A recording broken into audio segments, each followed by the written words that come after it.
नमस्कार, मैं हूं अमित पालेत और बात करेंगे लखनऊ के अकबर नगर की। अकबर नगर पहले बुलडोजर एक्शन के लिए जाना जाता था, लेकिन अब उसकी पहचान बदल रही है और पहचान ऐसी होगी कि लोग यहां आकर खुशियां मनाया करेंगे, क्योंकि यहां पर आज से अकबर नगर के जगह पर उसे नाम बदलकर सौमित्र वन कर दिया गया है। यहां पर 25 एकड़ के एरिया में अब 32 अलग अलग प्रजातियों के पेड़ लगाए जा रहे हैं। खुद मुख्यमंत्री योगी आदित्यनाथ आज पेड़ लगाओ पेड़ बचाओ अभियान की शुरुआत करेंगे। यहीं से प्रधानमंत्री मोदी ने जो आह्वान दिया था पेड़ लगाने का, उसको योगी आदित्यनाथ आगे लेकर जाएंगे और इस 25 एकड़ की जमीन पर करोड़ों की तादाद में पौधे और पेड़ लगाए जाएंगे। आज इस इलाके में पीपल, बरगद और नीम जैसे कई पेड़ लगाने जा रहे हैं योगी आदित्यनाथ। इस दौरान कुकरेल नदी भी पानी से लबालब नजर आ रही है, क्योंकि सिंचाई विभाग की ओर से इसके लिए इंदिरा नहर से 50 क्यूसेक पानी छोड़ा गया है, जो धीरे धीरे कुकरेल रिवर में पहुंचने लगा है। आपके टीवी स्क्रीन पर ये दो तस्वीरें हैं। पहली तस्वीर करीब 1 महीने पहले की है। अब अकबर नगर को देखिए, कैसे घनी आबादी वाला इलाका था। अब दूसरी तस्वीर आप देखिए, जहां पर आपको पेड़ पौधे लगाते हुए समतल जमीन नजर आ रही होगी। करीब 1300 से ज्यादा अवैध मकानों, दुकानों को यहां से हटाया गया, जहां योगी का बुलडोजर चला, अवैध निर्माणों को गिराया गया, पूरा एरिया समतल कर दिया गया। अब आज की तस्वीर देखिए, कैसे पूरा इलाका समतल मैदान बन चुका है। अब यहां पेड़ लगाए जा रहे हैं और इस एरिया का नाम अब होगा सौमित्र वन। दो तस्वीरें हैं, एक तरफ जहां पर अवैध निर्माण था, जहां पर बुलडोजर चला, कोर्ट के ऑर्डर के बाद यहां पर जमीन को वापस सरकार ने एक्वायर किया और उसके बाद कुकरेल नदी के किनारे आप देखिए किस तरह से बेहद ही खूबसूरत अब सौमित्र वन दिखने लगेगा। यहां पर अभी से ही नदी के अंदर पानी नजर आने लगा है। आसपास के इलाके को समतल किया गया है। कुकरेल रिवर फ्रंट के जिस एरिया पर अतिक्रमण करके अकबर नगर बसा था, कुकरेल नदी के मार्ग को रोक दिया गया था। अब उस अकबर नगर को मिट्टी में मिला दिया गया है। अब वहां पर सौमित्र वन का जन्म हुआ है। अब आपके मन में सवाल उठ रहा होगा कि आखिरकार योगी आदित्यनाथ ने इसका नाम सौमित्र वन ही क्यों रखा है। अब सौमित्र नाम रखने के पीछे क्या कहानी है, वो भी आपको हम बताते हैं। दरअसल प्रभु श्री राम और माता सीता के साथ अगर किसी का नाम लिया जाता है तो वह लक्ष्मण का। जैसे राम लक्ष्मण की जोड़ी, जहां भी राम का वर्णन होता है वहां उनके छोटे भाई लक्ष्मण का भी जिक्र होता है। अब लक्ष्मण को ही सौमित्र कहा जाता है, क्योंकि लक्ष्मण की मां का नाम सुमित्रा था और उनके नाम पर ही लक्ष्मण का नाम सौमित्र पड़ा और उन्हें सुमित्रा पुत्र के नाम से भी जाना जाता है। इसलिए अकबर नगर एरिया का नाम अब प्रभु श्री राम के छोटे भाई लक्ष्मण के नाम पर सौमित्र वन पड़ा है। इस सौमित्र वन में 10,000 से ज्यादा पौधे लगाए जाएंगे, जिसकी शुरुआत आज खुद योगी आदित्यनाथ करने जा रहे हैं। उत्तर प्रदेश सरकार पूरे यूपी में करीब 36 करोड़ 50 लाख पौधों को रोपेगी और मुख्यमंत्री योगी आदित्यनाथ इस कार्यक्रम में शामिल होंगे लखनऊ के अकबर नगर इलाके में, उसी अकबर नगर इलाके में जहां पहले अवैध कब्जे हुआ करते थे और उसके बाद उन कब्जों को हटाया गया है, क्योंकि कुकरेल जो नदी है उसको पुनर्जीवित करना है और साथ ही साथ इस रिवर फ्रंट को बनाने के लिए यहाँ पर सौंदर्यीकरण होना है। किस तरीके से अकबर नगर का इलाका बदला बदला नजर आ रहा है, किस तरीके से जहां पहले अवैध कब्जे हुआ करते थे उसको यहां पर हटा दिया गया है और अब यहां पर जो तस्वीर नजर आ रही है, आप देखिए कि किस तरीके से यहां पर ग्रीनरी लाई गई है, किस तरीके से पूरे इलाके में मिट्टी पाटी गई है और कैसे यहां पर अलग अलग किस्म के अलग अलग प्रजाति के जो पेड़ हैं वो लगाए जा रहे हैं, पौधे लगाए जा रहे हैं और स्पेशल तरीके की जो घास है उसको भी यहां पर लाया गया है, ताकि इस पूरे एरिया को सुंदर दिखाया जा सके, इस पूरे एरिया का सौंदर्यीकरण किया जा सके। अकबर नगर के इस इलाके की जो पहले पहचान हुआ करती थी अवैध कब्जे की, उसको पूरी तरीके से बदला जा सके, इसको लेकर के योगी सरकार पूरी ताकत से काम कर रही है और अकबर नगर इलाके का सौंदर्यीकरण कर रही है, ताकि आने वाले दिनों में लखनऊ में जो लोग आए उनको एक नई तस्वीर नजर आए अकबर नगर की। क्योंकि अब इस इलाके को, अब इस एरिया को पूरी तरीके से सुंदर बनाना है और जिन ठेकेदारों को ये काम दिया गया है उनको बताया गया है कि उनको लखनऊ में अकबर नगर की उस तरीके की छवि बनानी है, जिस तरीके का प्रोजेक्ट और जिस तरीके की बेहतर व्यवस्था मुख्यमंत्री योगी आदित्यनाथ ने अफसरों से उम्मीद की है। और यही वजह है कि 24/7 लगातार यहां पर काम चल रहा है और अकबर नगर के इसी इलाके में मुख्यमंत्री योगी आदित्यनाथ पौधा रोपने के लिए आएंगे और उससे पहले अकबर नगर के इस इलाके को सजाया जा रहा है, संवारा जा रहा है। और लखनऊ के जिस अकबर नगर की जगह पर सौमित्र वन तैयार हो रहा है, इतना आसान काम नहीं था। इस काम को करने के लिए योगी आदित्यनाथ ने कड़े एक्शन लिए थे और किस तरह से यह पूरा प्रोजेक्ट सामने आया यह भी आप समझिए।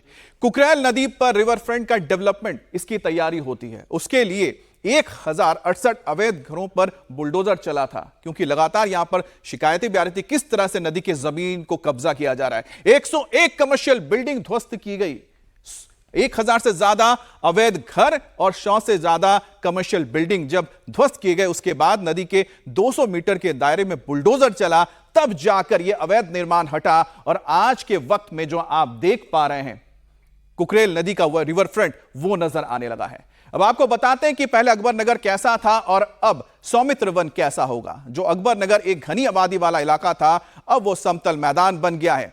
अकबर नगर में करीब 1300 परिवार रहते थे, अब यहां पर 25 एकड़ के एरिया में अब जंगल बनेगा। तो अकबर नगर में क्या था और सौमित्र वन में क्या होगा, यह आपको समझाते हैं। 1300 परिवार यहां पर रहते थे, लेकिन अवैध निर्माण था, बड़ा फर्नीचर मार्केट था, 100 कारोबारी का यहां पर बिजनेस होता था। और टर्नओवर में देखिए, एक दो नहीं बल्कि 100 करोड़ का सालाना टर्नओवर। तो आप समझ सकते हैं कि कितनी घनी आबादी और कितना बड़ा कमर्शियल हब था। लेकिन जब सौमित्र वन आएगा तो क्या मिलेगा लोगों को, यह भी बड़ा सवाल है। 25 एकड़ जमीन खाली हुई है जिस पर अब पेड़ लगाए जाएंगे और यहां पर सौमित्र वन बनेगा। 32 प्रजातियों के यहां पर पेड़ होंगे और जिसमें से तो 10 औषधि पौधे हैं। और प्राणवायु यानी कि ऑक्सीजन के लिए जो शहर तरसते हैं, उनके लिए यह सौमित्र वन आप कह सकते हैं एक तरह से सौगात है। हमारे साथ रुचि कुमार भी जुड़ गई है। रुचि, जिस तरह से सौमित्र वन को लेकर अब तमाम चीजें सामने आ रही हैं, 25 एकड़ जमीन और यहां पर करोड़ों की तादाद में जो पेड़ लगेंगे, ये तो लखनऊ का एक तरह से लंग्स बन जाएगा नया, यानी कि जो फेफड़े होते हैं।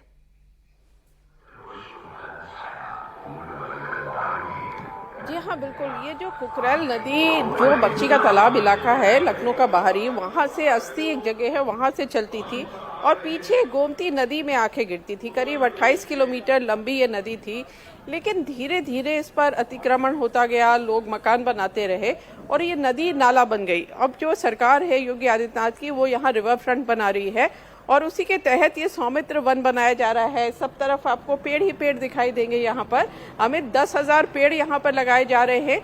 6,000 बड़े पेड़ हैं, 4,000 छोटे पेड़ हैं। इस समय मुख्यमंत्री योगी आदित्यनाथ भी एक पेड़ यहाँ पर सौमित्र वन पे लगा रहे हैं और इस जो पूरा अभियान आज पेड़ लगाओ पेड़ बचाओ शुरू हो रहा है उत्तर प्रदेश में, उसकी शुरुआत मुख्यमंत्री योगी आदित्यनाथ ने यहाँ से की है। अब ये मुख्य इलाका है लखनऊ का, सामने जो सड़क जा रही है वो सीधे अयोध्या ले जाएगी आपको यहाँ से। तो अयोध्या जाने के पहले सौमित्र वन भी आ सकते हैं। कहा जाता है कि लखनऊ को लक्ष्मण ने बसाया था, अब यहाँ पे लक्ष्मण जी की मूर्ति लगी है। मांग हो रही है कि लखनऊ का नगर लक्ष्मण जी के नाम पे कर दिया जाए, तो उनके नाम पर यहाँ सौमित्र वन बनाया गया है। और यहाँ पे अगर फॉरेस्ट डिपार्टमेंट के लोगों से आप बात करेंगे तो उनका कहना है कि आने वाले दिनों में ये जो पूरा इलाका है जो आपको कुकरेल फॉरेस्ट तक ले जाएगा, रास्ते में घना जंगल मिलेगा लोगों को, बड़े बड़े पेड़ होंगे, पेड़ ऐसे होंगे जिनका औषधि वैल्यू भी होगी। तो तरह तरह के पीपल, बरगद, बाकी सारे पेड़ यहाँ पर लगाए जा रहे हैं। तो इलाके को सुंदर तरीके से सजाने की तैयारी है। हमें तब कुछ महीने पहले ही हमने देखा था कि यहाँ पर घनी बस्ती थी, जहाँ पर हम खड़े हैं यहाँ सब तरफ चारों तरफ मकान थे, सड़क के उस पार भी मकान थे, अकबर नगर 1 और अकबर नगर 2। तो सरकार ने अतिक्रमण हटाया, जो लोग यहाँ थे उनको शिफ्ट किया। करीब 1800 परिवारों को घर दिया है प्रधानमंत्री आवास में। जो यहाँ झुग्गी झोपड़ियाँ भी बहुत हुआ करती थी उनको फ्री में मकान मिला है और बाकियों को किश्तों पे मकान मिला है। तो इस पूरे इलाके को सजाने की तैयारी है और सुंदर कुकरेल रिवर फ्रंट बनाने सरकार यहाँ जा रही है।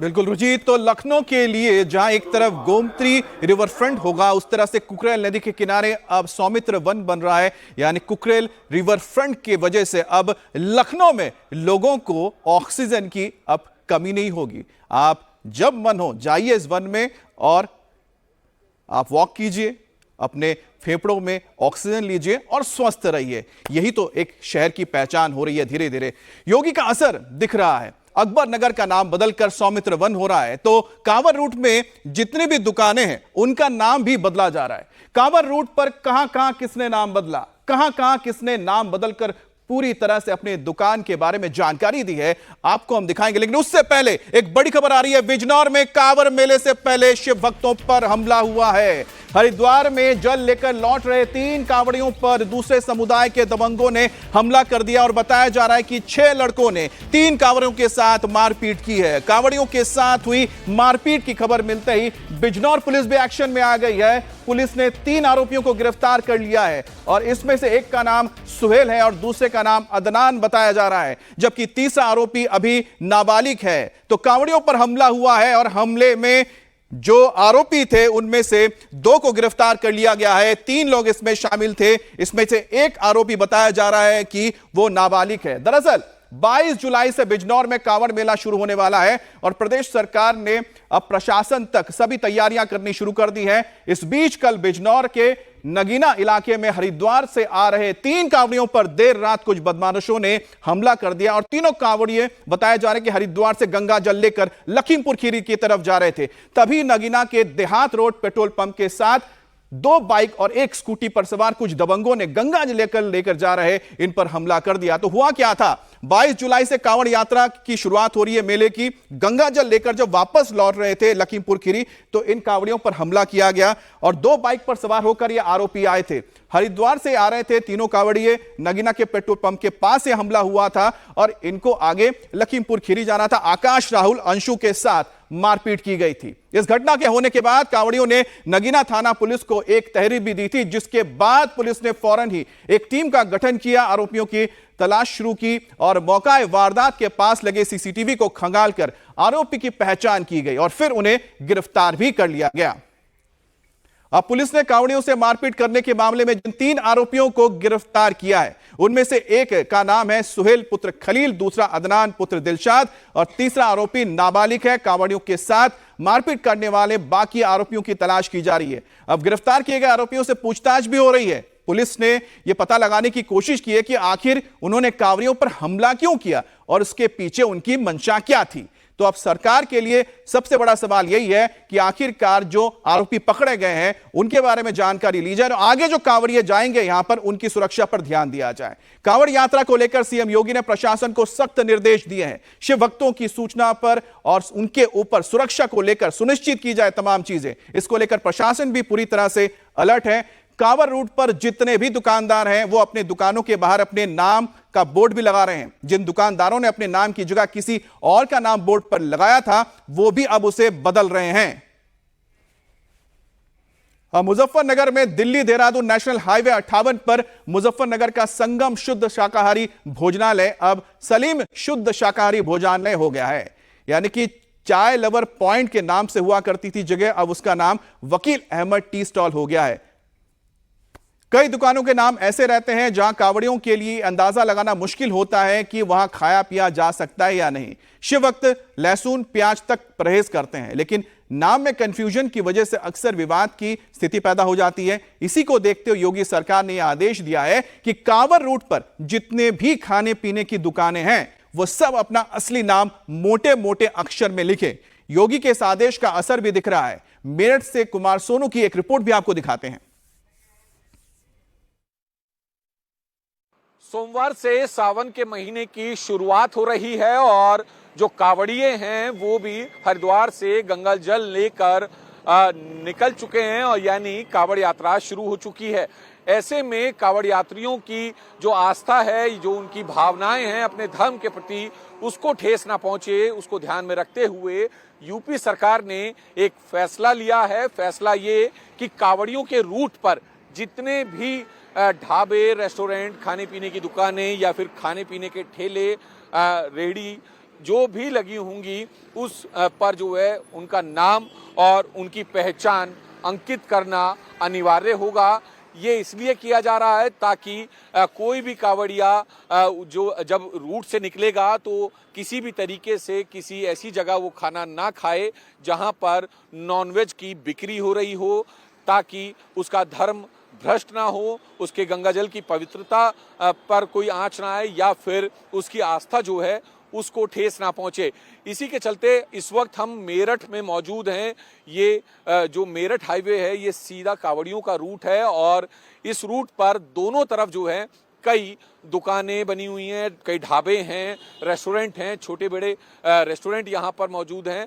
लेकिन तमाम दुकानों पर जो है अब अंकित करना जरूरी होगा उनका नाम और उनकी पहचान। जैसे कि इस वक्त हम यहाँ पर मौजूद हैं तो साफ साफ यहाँ पर मकसूद होटल लिखा है, जो कि मुस्लिम होटल है। एक बाहर ठेला लगा है हलीम बिरयानी का। तो इस तरह की जो दुकानें हैं उन पर मेंशन करना जरूरी है।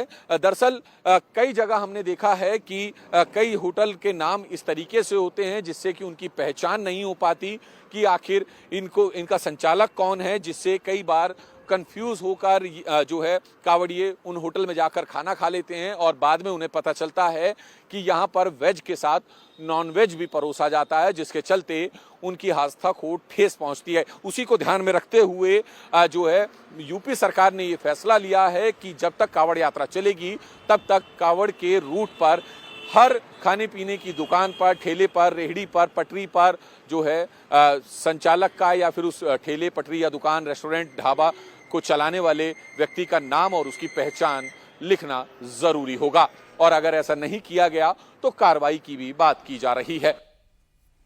अब अच्छी बात यह है कि मुस्लिम दुकानदार शिव भक्तों की आस्था को समझ रहे हैं और खुद अपनी दुकान के ऊपर अपना नाम भी लिख रहे हैं। जो लोग कांवड़ रूट पर नॉनवेज की दुकानें चलाते हैं उन्होंने इस दौरान दुकानें बंद करने का भी फैसला लिया है। क्या नाम है आपका? आदिल जी। आदिल, सरकार का आदेश आपको पता चला? हाँ जी। अभी बताइए आदेश कैसा है ये? आदेश जी ये है जी, मतलब जो नॉन वेज है उसे बंद करना है और जो वेज लगाना चाहते हो तो नाम, पता, एड्रेस पूरा डाल के जब लगा सकते हैं। अच्छा, तो ये आदेश कैसा लगा आपको? सही है या गलत है? सही है जी। क्यों? इसलिए जी अपने जो कावड़ भाई जाएंगे हाँ। उनको परेशानी ना हो, हाँ। खाने उनका ईमान ना टूटे, मतलब हाँ। उनका धर्म बना रहे। क्या नाम है आपका? सरफराज अहमद। सरफराज साहब, यूपी सरकार का आदेश आपको पता चला होगा? जी पता चला है। अभी बताइए आदेश को किस तरह से देखते हैं, सही है, गलत है, क्या है? देखो अपनी जगह सही है, अगर भाईचारा बना रहे तो इन चीज़ों को कवर करना पड़ेगा और हमें भी सरकार का साथ देना पड़ेगा। कैसे?